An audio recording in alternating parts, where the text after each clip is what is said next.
Assalamualaikum warahmatullahi wabarakatuh. Perkenalkan, nama saya Brilian Nisa Latifah dari kelas PAIJ semester 5 akan mempresentasikan makalah kami yang berjudul Pengembangan Kurikulum Pendidikan Islam di Sekolah. Dalam makalah ini saya akan membawakan 3 poin pembahasan. Yang pertama, kurikulum pendidikan Islam. Yang kedua, pengembangan kurikulum pendidikan Islam di sekolah. Dan yang ketiga, kendala dalam pengembangan kurikulum pendidikan Islam di sekolah. Langsung saja masuk pada poin yang pertama, kurikulum pendidikan Islam.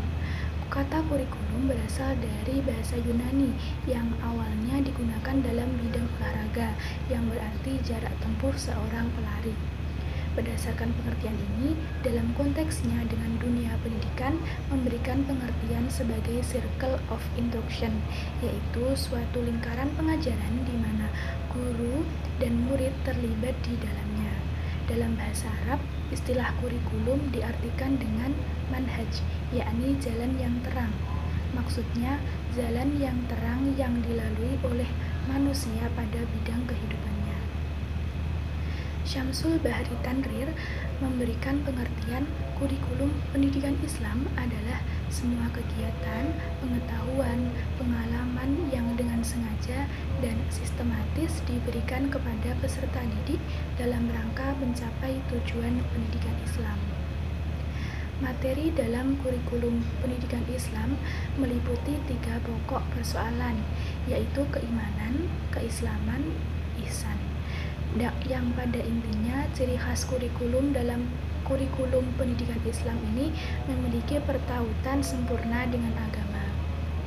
Hal yang membedakan antara kurikulum pendidikan Islam dengan kurikulum umum yaitu terletak pada konsepnya, yaitu dalam proses pendidikan Islam mengacu pada konseptualisasi manusia sempurna, manusia paripurna atau yang disebut insan kamil.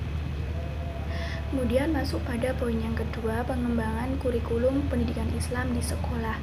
Pengembangan memiliki banyak arti, diantaranya perubahan, pembaharuan, perluasan, dan sebagainya. Pengembangan kurikulum adalah suatu kegiatan untuk menghasilkan kurikulum baru melalui langkah penyusunan kurikulum atas dasar dari suatu hasil penilaian yang dapat dilakukan selama periode tertentu. Mengutip pendapat Audrey dan Howard Nichols, Umar Hamalik ini mengemukakan bahwa pengembangan kurikulum adalah perencanaan kesempatan-kesempatan belajar yang dimaksudkan untuk membawa peserta didik ke arah perubahan yang diinginkan, serta menilai hingga sejauh mana perubahan itu telah terjadi pada diri peserta didik. Pengembangan kurikulum merupakan sesuatu hal yang dapat terjadi kapan saja, sesuai dengan kebutuhan. Pesatnya perkembangan ilmu pengetahuan dan teknologi, serta perubahan yang terjadi dalam kehidupan bermasyarakat dan berbangsa merupakan hal yang harus segera ditanggapi dan dipertimbangkan dalam pengembangan kurikulum pada setiap jenjang pendidikan. Kurikulum disusun untuk mewujudkan tujuan pendidikan nasional dengan memperhatikan tahap perkembangan peserta didik dan kesesuaiannya dengan lingkungan, kebutuhan pembangunan nasional, perkembangan ilmu pengetahuan dan teknologi, serta kesenian, sesuai dengan jenis dan jenjang masing-masing satuan pendidikan.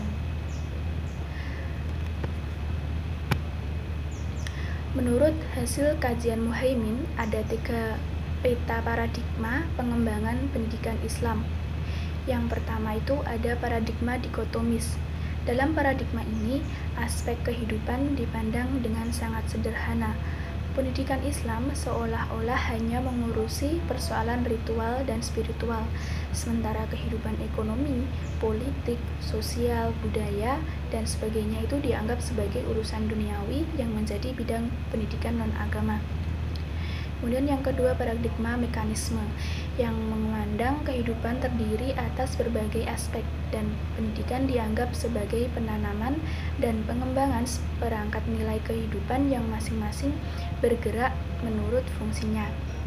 Dalam konteks ini, sekolah selama ini masih menjalankan proses sekularisasi ilmu, yakni pemisahan antara ilmu agama dengan pengetahuan.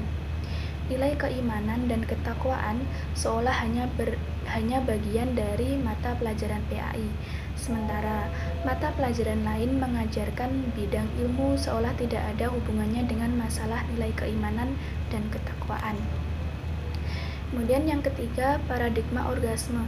Dalam konteks pendidikan Islam, paradigma ini bertolak dari pandangan bahwa aktivitas kependidikan merupakan suatu sistem yang terdiri dari komponen-komponen yang hidup bersama dan bekerja bersama secara terpadu menuju tujuan tertentu, yakni terwujudnya hidup yang religius atau dijiwai oleh ajaran dan nilai-nilai agama. Fenomena pengembangan pendidikan agama Islam di sekolah tampaknya sangat bervariasi.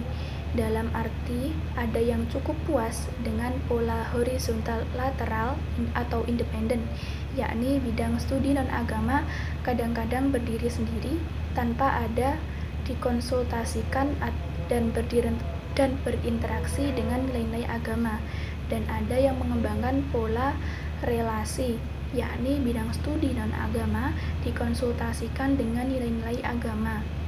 Ada pula yang mengembangkan pola vertikal linier, yaitu mendudukkan agama sebagai sumber nilai atau sumber konsultasi dari berbagai bidang studi.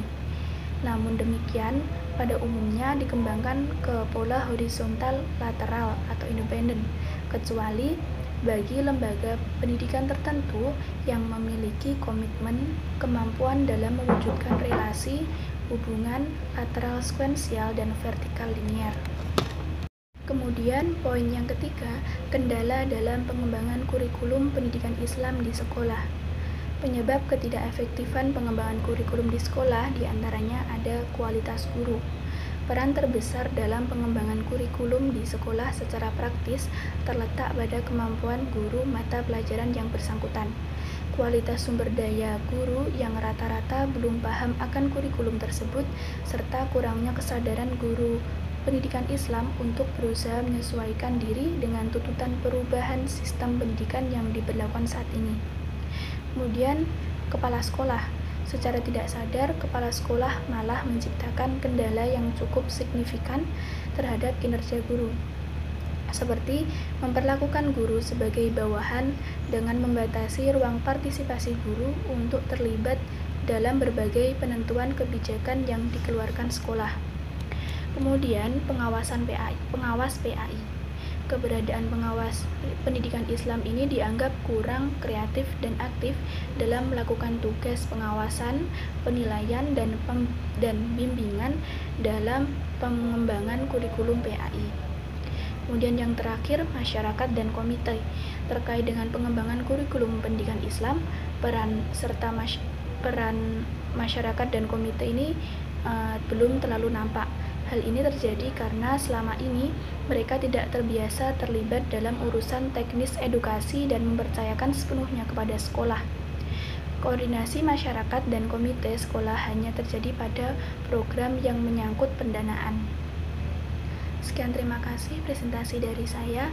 Jika ada kurang lebihnya mohon maaf. Wassalamualaikum warahmatullahi wabarakatuh.